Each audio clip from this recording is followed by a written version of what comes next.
Oi! Nesse vídeo eu vou falar sobre a independência do Brasil. Em 1808 aconteceu a transferência da corte portuguesa da família real para o Brasil. Eles estavam num conflito com Napoleão Bonaparte. Napoleão Bonaparte, quando tomou o poder da França, ele fez o bloqueio continental.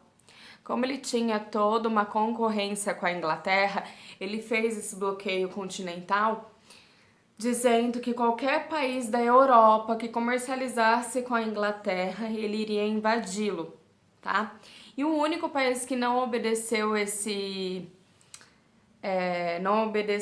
esse pedido foi Portugal.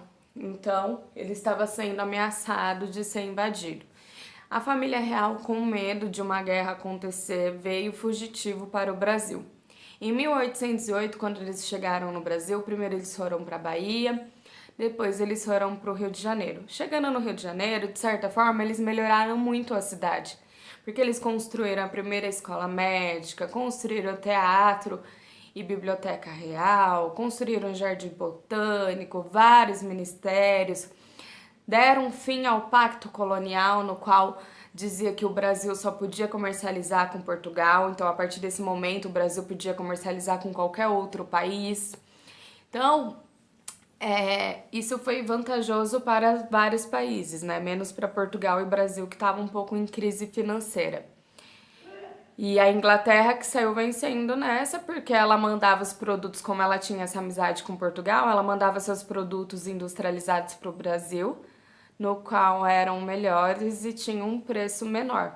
Então, para o Brasil não foi vantajoso.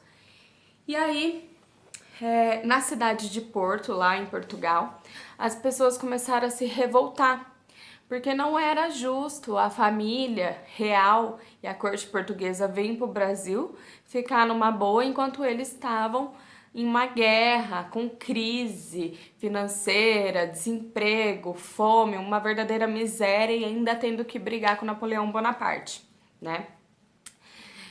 Nessa revolta, eles exigiam que a família real voltasse para Portugal. Então, o rei da época, que era Dom João, que levou o nome de Dom João VI, decidiu voltar para Portugal. Mas aqui no Brasil, ele teve que deixar alguém, e ele deixou Dom Pedro, que era seu filho, como príncipe regente. Então, ele foi embora e Dom Pedro ficou. Em 1821, Dom Pedro recebeu várias cartas com decretos da corte portuguesa que exigiam que ele voltasse para Portugal também e acabasse com essa regência no Brasil. E que as províncias brasileiras, né, os estados brasileiros, parassem de obedecer o Rio de Janeiro, né, as ordens do Rio de Janeiro, e começassem a obedecer a ordem de Lisboa lá em Portugal. Então eles queriam que Dom Pedro voltasse. Dom Pedro até chegou a cogitar essa situação em voltar. Mas a população brasileira, principalmente a elite, fizeram um clube de resistência, pediram para Dom Pedro ficar no Brasil, para governar, continuar governando, porque uma hora ou outra já ia acontecer a independência. Desde a época de Tiradentes já estava tendo uma série de revoltas com a intenção de ficar independente de Portugal. Então, diante dessa situação, eles fazendo a cabeça de Dom Pedro, ele decide ficar. Esse dia é conhecido como o Dia do Fico, quando ele decide ficar no Brasil. Mais uma vez, em 1822, Portugal continua mandando vários decretos e cartas, mandando Dom Pedro retornar a Portugal.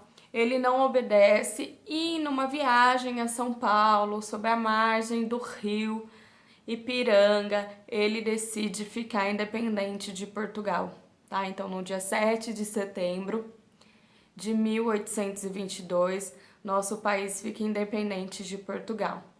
Mas a grande diferença do Brasil e dos Estados Unidos, dessas duas independências importantes, é que o Brasil ele continua uma monarquia, né? Não vai mudar nada a situação política do Brasil, não vai mudar nada a situação da elite comandar o Brasil, tá? Então essa é a grande diferença dos outros países que viraram uma república. onde existiu a participação do povo. É isso, o vídeo de hoje, espero que tenham entendido. Qualquer dúvida é só deixar aí embaixo, curta e se inscreva. Obrigada!